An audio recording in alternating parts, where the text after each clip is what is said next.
नमस्ते छात्रों, आप सभी का स्वागत है। आज इस वीडियो में हम हिंदी व्याकरण की वर्णमाला और वर्ण की जो है परिभाषा और ये वर्णमाला होते क्या हैं इनके बारे में पढ़ेंगे।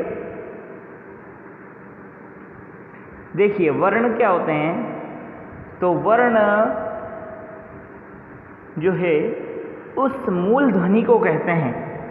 मूल यानी आधारभूत। मूल का मतलब होता है आधारभूत, ना, मुख्य या आसान शब्दों में कहें तो जड़। तो वर्ण उस मूल ध्वनि को कहते हैं जिसके खंड या टुकड़े नहीं किए जा सकते और अधिक छोटा नहीं बनाया जा सकता। जैसे अ, ई, व, च, क, ख इत्यादि, इनके अधिक और टुकड़े नहीं किए जा सकते हैं। तो वर्णमाला, तो वर्ण जो होते हैं भाषा की सबसे छोटी इकाई है, शुरुआत यहीं से होती है भाषा की। इसके और खंड नहीं किए जा सकते। उदाहरण द्वारा मूल ध्वनियों को यहाँ स्पष्ट किया जा सकता है। राम गया में 4 मूल ध्वनियाँ हैं, है ना।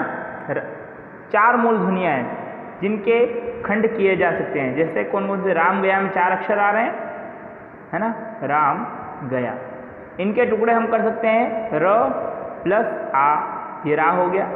रा, र प्लस आ प्लस म प्लस अ, ये हुआ राम। ठीक है, एक के भाग 4 हो गए, है ना।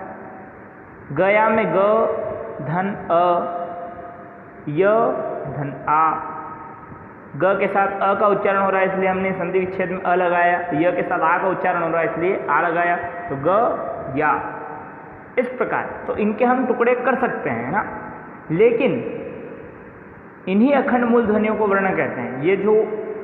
ये टुकड़े हमने किए हैं, इनसे अधिक इनको छोटा नहीं किया जा सकता है। किसी भी शब्द को र से र को और छोटा नहीं बनाया जा सकता, अ को या आ को और छोटा नहीं बनाया जा सकता। तो इन्हीं अखंड मूल ध्वनियों को वर्ण कहते हैं। हर वर्ण की अपनी एक लिपि होती है। लिपि मतलब लिखने का तरीका, संकेत ना। लिपि को वर्ण संकेत भी कहते हैं। वर्ण संकेत के कोई वर्ण किस प्रकार से लिखा जाएगा, जैसे अ लिखा, तो ये अ लिखने की लिपि है। वही अ को जो है वो इसी प्रकार से लिखा जाएगा। ये अ, ये इसको इसी प्रकार से लिखा जाएगा, इसे कहते हैं लिपि। हिंदी में 52 वर्ण है। अब देखिए, वर्णमाला जिसे कहते हैं, तो वर्णों के समूह को वर्णमाला कहते हैं। देखिए, हमारी वर्णमाला अ से लगा के ज्ञ तक है। तो ये जितने भी वर्ण मिलते हैं ना अ से ज्ञ तक, ये पूरी मिलकर, सभी मिलकर क्या बनाते हैं? वर्णमाला। इसे हम ऐसे भी कह सकते हैं, किसी भाषा के समस्त वर्णों के समूह को वर्णमाला कहते हैं। जितने भी वर्ण होते हैं ना किसी भी भाषा में, उसके समूह को क्या कहते हैं? वर्णमाला कहते हैं। जैसे प्रत्येक भाषा की अपनी वर्णमाला होती है। हिंदी की अ, आ, क, ख, ग, ज्ञ तक होती है। ABCD में ए से लगा के Z तक होती है। तो ये होती है वर्णमाला, है ना। इंग्लिश में इनको बोला जाता है अल्फ़ाबेट वर्णमाला, हिंदी में वर्णमाला। वर्ण के 2 भेद होते हैं। वर्ण कितने प्रकार के होते हैं आप सभी लोग जानते हैं, स्वर और व्यंजन, वोवल और कंसोनेंट, है ना। तो भाई स्वर क्या होते हैं? देखिए, वे वर्ण जिनका उच्चारण करने में किसी अन्य की सहायता की आवश्यकता नहीं होती, किसी अन्य वर्ण की आवश्यकता नहीं होती है जिन्हें बोलने के लिए, वे स्वर कहलाते हैं, है ना।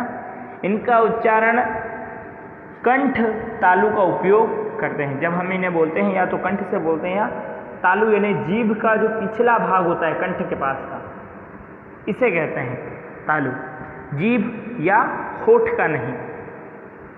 जीभ यानी जीभ का जो अगला हिस्सा होता है हमारा, उसका उपयोग नहीं किया जाता है, ना ही होठ का उपयोग किया जाता है। यानी हम सीधे यदि स्वर बोलेंगे तो उसकी ध्वनि सीधे मुंह से बाहर आती है ना, कहीं भी स्पर्श नहीं होता है। तो वे होते हैं स्वर। आप एक बार चाहे तो बोल कर देख सकते हैं इन्हें, अ, आ, ई, ऊ से लगा के ये रेल रे यहाँ तक। तो इनकी जो ध्वनियाँ हैं वो बिना कहीं स्पर्श हुए सीधे मुंह से बाहर निकलती है ना। मतलब इनमें जीभ और होठ का कोई काम नहीं होता है, सीधे कंठ या तालु के द्वारा बोला जाता है। अब होते हैं स्वर के भेद। स्वर आप लोगों को ये दे रखे हैं, देखिए स्वर कितने हैं, तो ये दे रखे हैं स्वर अ, आ, ई, उ, ऊ, ए, आई, ओ, औ, अम, अह। ठीक है, ये रे और रे, इन्हें भी स्वर माना जाता है, लेकिन इनका उपयोग जो है ज़्यादातर हमारे हिंदी में नहीं किया जाता है। हमारे हिंदी में सिर्फ री, ये जो ऋषि वाला है, इसका उपयोग किया जाता है। और ये दूसरा जो री दे रखा है, ये इसका उपयोग जो है संस्कृत में किया जाता है, हिंदी में नहीं। देखिए स्वर के भेद, स्वर कितने होते हैं? मूल स्वर और संयुक्त स्वर। मूल स्वर यानी जो मुख्य हो, और संयुक्त स्वर यानी जो मूल स्वरों से मिलकर बने हो। जैसे देखिए मूल स्वर अ, आ, ई, उ, ए और ओ, ये मूल स्वर हैं, ये अन्य स्वरों की सहायता से नहीं बनते। और इसमें जैसे देखिए संयुक्त स्वर में ए, तो ए जो है वो अ और ए, अनार और एडी जो है उन दोनों से मिलकर बनता है आई, अ ए, है ना, आई। और आउ, आउ जो है औरत वाला, ये अ और ओ से मिलकर बनता है ना। तो ये होते हैं संयुक्त स्वर, जो अन्य स्वरों की मूल स्वरों की सहायता से बनते हुए होते हैं संयुक्त स्वर। मूल स्वर के भेद कितने होते हैं, कितने प्रकार के होते हैं? मूल स्वर ह्रस्व, ह्रस्व का मतलब होता है छोटा, है ना। दूसरा है दीर्घ, दीर्घ यानी होता है बड़ा, ठीक है। और प्लुत, प्लुत यानी जो दीर्घ स्वर से भी बड़ा हो, है ना, दीर्घ स्वर से भी बड़ा हो, वे होते हैं प्लुत। देखिए इनकी परिभाषा है, समझते हैं। जिन स्वरों के उच्चारण में कम समय लगता है उन्हें ह्रस्व स्वर कहते हैं, जिन्हें आराम से बोल सकते हैं हम, है ना। अ, अब देखिए इसमें आ कर रखा है, इसको आ को काट लीजिएगा और यहाँ आएगा ई, अ, ई, उ और री। आ मत लिखिएगा, आ गलत लिखा है इसने। आ जो है वो दीर्घ स्वर है ना। हमें ह्रस्व की बात कर रहे हैं तो इसमें आते हैं 4 स्वर, अ, ई, उ और रे। इनको बोलने में कम समय लगता है। अब देखिए री की मात्रा जो है वो इस प्रकार होती है, ये वाली, तथा उच्चारण जो है इस छोटे री की तरह होता है ना। री, ऋषि का जो है वो इस री की तरह उच्चारण किया जाता है, बोला जाता है। तो जिन्हें बोलने में कम समय लगता है उन्हें ह्रस्व स्वर कहते हैं। ह्रस्व स्वर 4 होते हैं, अ, ई, उ और री, ठीक है। अगला है दीर्घ स्वर। दीर्घ स्वर किसे कहते हैं? तो वे स्वर जिनके उच्चारण में ह्रस्व स्वर यानी छोटे स्वर जो होते हैं ना, उनसे 2 गुना समय लगता है। छोटे स्वरों को बोलने में जितना टाइम लगता है ना, उससे ज़्यादा 2 गुना टाइम जो है, 2 गुना समय दीर्घ स्वर बोलने में लगता है। सरल शब्दों में स्वरों के उच्चारण में अधिक समय लगता है, उन्हें दीर्घ स्वर कहते हैं, ठीक है। दीर्घ स्वर 7 हैं, आ, ई बड़ी वाले ना, उ ये भी बड़ा उ, ऊन वाला, ए, आई, ओ और आओ। ये जो है ये कौन से स्वर हैं? दीर्घ स्वर, ठीक है। दीर्घ स्वर 2 शब्दों के योग से बनते हैं, जैसे अ और अ, 2 बार तब जाके क्या बना? आ। ई जो है बड़ी ई 2 छोटी ई के मिलने से बनती। उ जो है वो 2 बार उ मिले तब बनता है ना। ए जो है तो इसमें अ और ई मिलती है तब जाके ए बनता है ना। इसमें अ और ई मिलेंगे। आई में क्या होगा? इसमें अ और ए मिलेगा तब जाके आई बनता है ना। ओ में अ और उ मिलता है, ओ, है ना। यदि आप ओ को टुकड़े करके देखेंगे, समझने की कोशिश करेंगे, औ को आप साथ में बोलो, औ, औ, है ना। तो ओ की ध्वनि जो है वो निकलेगी। और आउ जो है इसको बोलने के लिए अ और ओ, ये अ और ओ से मिलकर बनता है, तो औ, औरत, औ, है ना, अ और ओ से मिलकर बनता है। अब प्लुत स्वर किन्हें कहते हैं? तो वे स्वर जिनके उच्चारण में दीर्घ से भी अधिक समय लगता है, यानी 3 मात्राओं का समय लगता है। सबसे छोटे स्वर का ह्रस्व स्वर जो होते हैं इनका 3 गुना समय लगता है प्लुत स्वर बोलने में, तो वे स्वर प्लुत कहलाते हैं। सरल शब्दों में जो है जिस स्वर के उच्चारण में 3 गुना समय लगे उसे प्लुत कहते हैं। इसका चिन्ह जो ये एस की तरह होता है, ये इस तरह। इसका प्रयोग अक्सर पुकारते समय किया जाता है, जिसे हम पुकारते हैं, किसी को बुलाते हैं, उस प्रकार किया जाता है। जैसे सुनो, तो सुनो में हमें दीर्घ स्वरों से भी ज़्यादा टाइम लगता है, तो सुनो इस प्रकार होता है ना, ये दे रखा है सुनो, तो ये पीछे एस जैसा लग रहा है। राम, तो राम में भी हमें ज़्यादा समय लगता है बोलने में। ओम, तो इनमें 3 गुना समय लगता है, प्लुत स्वर कहलाते हैं। हिंदी में साधारणतः प्लुत का प्रयोग नहीं होता है, ज़्यादातर मुख्यतः नहीं होता है, कहीं कहीं। वैदिक भाषा में प्लुत स्वर का अधिक प्रयोग होता है, ये मेन पॉइंट है इसका, जो हिंदी में बहुत कम प्रयोग होता है या साधारणतः नहीं किया जाता है। लेकिन वैदिक भाषा जो होती है उनमें प्लुत स्वरों का उपयोग अधिक किया जाता है। इन्हें त्रिमात्रिक स्वर भी कहते हैं। प्लुत स्वरों को 3 मात्रिक, क्योंकि 3 मात्राओं के बोलने का समय लगता है। अब देखिए, अम और अह जो हैं ये अयोगवाह कहलाते हैं। अयोगवाह कैसे? तो वर्णमाला में इनका स्थान जो है स्वरों के बाद, स्वर जो होते हैं उनके बाद और व्यंजनों से पहले होता है। अम को अनुस्वार बोला जाता है, जो हम बिंदु लगाते हैं किसी भी स्वर पर, जैसे दंड, तो दंड के ऊपर, ये द के ऊपर जो बिंदु लगाया जाता है इसे कहते हैं हम अनुस्वार। इस दंड को अम पढ़ा जाता है ना, तो ये अम जो है अनुस्वार कहलाता है। और अह, जिसे हम पीछे 2 बिंदु लगाते हैं और इसे कहते हैं विसर्ग, अह को बोला जाता है विसर्ग, है ना, तो ये अयोगवाह कहलाते हैं। अब देखिए आगे आते हैं और स्वर, अनुनासिक, निर्नुनासिक, अनुस्वार और विसर्ग, ये इनके भेद बताए गए हैं कि कौन कौन से स्वर अनुनासिक होते हैं, निर्नुनासिक होते हैं, विसर्ग होते हैं, अनुस्वार होते हैं। तो देखिए इनको समझते हैं। अनुनासिक, निर्नुनासिक, अनुस्वार और विसर्ग हिंदी स्वरों का उच्चारण अनुनासिक और निर्नुनासिक होता है। इनको बोलने का तरीका जो होता है वो उस हिसाब से इनको अलग अलग भागों में बांटा गया। अनुस्वार और विसर्ग जो हैं व्यंजन हैं जो स्वर के बाद स्वर से स्वतंत्र आते हैं। इनके संकेत चिन्ह इस प्रकार है। देखिए अनुनासिक क्या होता है, तो अनुनासिक का चिन्ह इस प्रकार होता है ना, चंद्र बिंदु। इससे अनुनासिक का प्रयोग इस प्रकार चंद्र बिंदु लगाकर किया जाता है। तो अनुनासिक किसे कहते हैं? ऐसे स्वरों का उच्चारण नाक और मुंह से होता है। इसमें नाक के साथ साथ ध्वनि जो है वह मुंह से भी निकलती हैं। दोनों, नाक का भी प्रयोग होता है और मुंह का भी। ध्वनि जब आप बोलेंगे तो दोनों जगह से निकलेगी, नाक और मुंह से।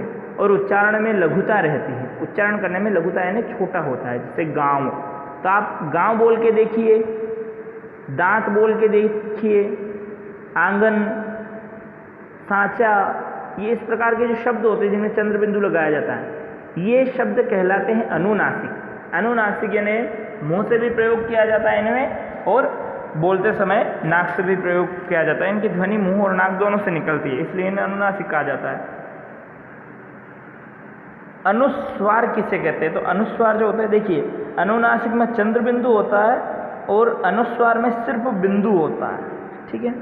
तो यह स्वर के बाद आने वाला व्यंजन है जिसकी ध्वनि नाक से निकलती है। जैसे अंगूर, सिर्फ नाक से निकलती अंगूर, अंग बोलोगे ना आप, ये बिंदु अम, तो ये सिर्फ अंगूर बोलते समय अंग की जो बिंदु रहेगी, जो ध्वनि रहेगी, वो सिर्फ नाक से बाहर आती है, मुंह का प्रयोग नहीं होता। अंगूर, अंगद, कंकन, तो इनकी ध्वनि सिर्फ नाक से निकलती है ना। निर्नुनासिक किसे कहते हैं? तो केवल मुंह से बोले जाने वाले स्वस्वर वर्णों को निर्नुनासिक कहते हैं, जिनमें नाक का प्रयोग नहीं होता, यानी ध्वनि जो है वो नाक से नहीं निकलती, सिर्फ मुंह से बाहर आती है। इनमें कोई भी बिंदु या चंद्र बिंदु का प्रयोग नहीं होता है साधारणतः। इन्हें कहते हैं निर्नुनासिक। जैसे इधर, उधर, आप, अपना, सत्य, सत्य, झूठा, ज़्यादातर शब्द जो है निर्नुनासिक ही होते हैं। विसर्ग, विसर्ग साधारणतः जो किसी भी शब्द के पीछे 2 बिंदु लगाए जाते हैं, इनका प्रयोग ज़्यादातर संस्कृत में होता है और हम हिंदी में अतः लिखने के लिए इनका प्रयोग करते हैं। ये होते हैं विसर्ग, है ना। दुख, सुख, इनमें भी प्रयोग किया जाता है इनका, दुख में, सुख में नहीं।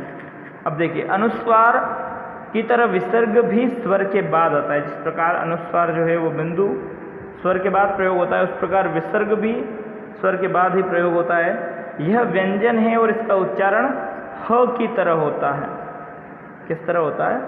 ह की तरह प्रयोग किया जाता है ये इन दो बिंदुओं को। संस्कृत में इसका काफ़ी व्यवहार है, यानी इसका प्रयोग अधिक किया जाता है। हिंदी में अब इसका अभाव होता जा रहा है ना, इनका प्रयोग कम होता जा रहा है, किंतु तत्सम शब्दों के प्रयोग में इसका आज भी उपयोग होता है। देखिए यहाँ तत्सम शब्द आया ना, तो तत्सम शब्द क्या होते हैं वो आप लोगों को मैं बता देता हूँ। वे शब्द जिनका प्रयोग संस्कृत और हिंदी में एक जैसा होता है ना, जैसे वे संस्कृत में लिखे या बोले जाएंगे उसी प्रकार हिंदी में लिखे या बोले जाएंगे, उन्हें कहते हैं तत्सम शब्द। ठीक है, तत्सम यानी उसी के समान, सम यानी समान, तत् यानी उसके, तो किसके समान? संस्कृत के समान। जो शब्द संस्कृत के से उठाकर सीधे हिंदी में उसी प्रकार ला दिए गए हैं उन्हें कहते हैं तत्सम शब्द। तो तत्सम शब्दों में आज भी इनका प्रयोग उसी प्रकार होता है। जैसे मनः कामना, तो इसमें न के बाद में दो बिंदु लगा है तो हम इसे पढ़ेंगे मनः, इसे ह पढ़ा जाता है दोनों बिंदु। मनः कामना, पयः पान, मन कामना यानी मन की कामना, मन की इच्छा, पयः पान यानी पीने के लिए पान, अतः, स्वतः, दुख इत्यादि। देखिए अनुस्वार टिप्पणी की गई इसमें, ये मुख्य है। अनुस्वार और विसर्ग न तो स्वर है न व्यंजन है ना, न तो इनको स्वरों में गिना जाता है न ही व्यंजन। इन्हें अभी बताया गया था ये अयोगवाह होते हैं, है ना, लेकिन ये स्वरों के साथ ही चलते हैं, यानी इनका प्रयोग ज़्यादातर स्वरों के साथ किया जाता है, किंतु ये स्वरों के सहारे ही चलते हैं। स्वर और व्यंजन दोनों में इनका उपयोग होता है, जैसे अंगद या रंग, इस प्रकार। तो स्वर में भी प्रयोग किया जाता है इसका, अनुस्वार और विसर्ग का, और व्यंजन में भी। इस संबंध में आचार्य किशोरीदास वाजपेयी का कथन है कि ये स्वर नहीं है और व्यंजनों की तरह ये स्वरों के पूर्व नहीं पश्चात आते हैं, इसलिए व्यंजन नहीं। न तो ये स्वर हैं न ही व्यंजन हैं, इसलिए इन दोनों ध्वनियों को अयोगवाह कहते हैं। ना तो स्वरों के साथ आते हैं न ही व्यंजनों के साथ। अयोगवाह का अर्थ होता है योग न होने पर भी जो साथ रहे। अयोग यानी योग न होना और वाह यानी साथ साथ चलना, है ना। तो जो साथ योग न होने पर, जोड़ न होने पर इनका, फिर भी ये साथ रहते हैं, इसलिए इन्हें अयोगवाह कहा जाता है। अब देखिए अनुनासिक और निनुनासिक में, अनुनासिक और अनुस्वार में क्या अंतर होता है।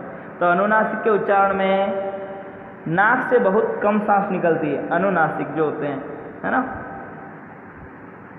उनमें नाक से कम ध्वनि निकलती है और मुंह से अधिक निकलती है, जैसे आंसू, आंत, गांव, चिड़िया इत्यादि।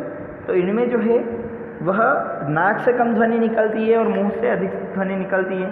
पर अनुस्वार के उच्चारण में नाक से अधिक सांस निकलती है और मुंह से कम, जैसे अंक, अंश, पंच, अंग। जिसमें चंद्र बिंदु होता है वो होते हैं अनुनासिक, और जिनमें बिंदु होते हैं वे होते हैं अनुस्वार। अनुनासिक में जो है नाक से कम ध्वनि निकलती है और मुंह से अधिक निकलती है, जबकि अनुस्वार में नाक से अधिक निकलती है और मुंह से कम निकलती है। अनुनासिक स्वर की विशेषता है, अर्थात अनुनासिक स्वरों पर चंद्र बिंदु लगाया जाता है ना। लेकिन अनुस्वार एक व्यंजन ध्वनि है। अनुस्वार की ध्वनि प्रकट करने के लिए वर्ण पर बिंदु लगाया जाता है। किसी भी अनुस्वार की ध्वनि को जब प्रकट किया जाएगा तो उस स्वर के ऊपर या व्यंजन के ऊपर क्या होगा, ये बिंदु लगाया जाएगा। और चंद्र बिंदु जो होता है वो अनुनासिक शब्दों में लगाया जाता है। तत्सम शब्दों में अनुस्वार लगता है और उनके तद्भव रूपों में चंद्र बिंदु लगता है। देखिए ये जो है ये कुछ अपवाद हैं, है ना, ये इन नियमों का पालन नहीं करते। जैसे तत्सम शब्द में अंगूठे को क्या कहते हैं, अंगुष्ठ, संस्कृत में इन्हें अंगुष्ठ कहा जाता है। तो इसमें ये शब्द जो हो गया वो अनुस्वार हो जाएगा। लेकिन जब इसका तद्भव यानी हिंदी में लिखा जाएगा तो क्या लिखा जाता है, अंगूठा, है ना, अंगूठा, बड़ा ऊ की मात्रा आएगी, अंगूठा। इसमें जो होगा यहाँ चंद्र बिंदु लग जाएगा तो ये अनुनासिक था, है ना, जबकि ये संस्कृत में क्या था, अनुस्वार था शब्द, है ना, अनुस्वार लगा हुआ था और यहाँ चंद्र बिंदु लग गया इसलिए अनुनासिक हो गया। तो ऐसे अपवाद हैं कुछ जो अपने अलग नियम बनाते हैं। अंगुष्ठ का मतलब हो जाएगा अंगूठा, दंत से दांत, अंत्र से आंत, ये तद्भव रूपों में बदलने के बाद ऐसा होता है। आज की वीडियो में बस इतना है। इसके आगे जो व्यंजन वाला पार्ट है ये हम अगली वीडियो में देखेंगे।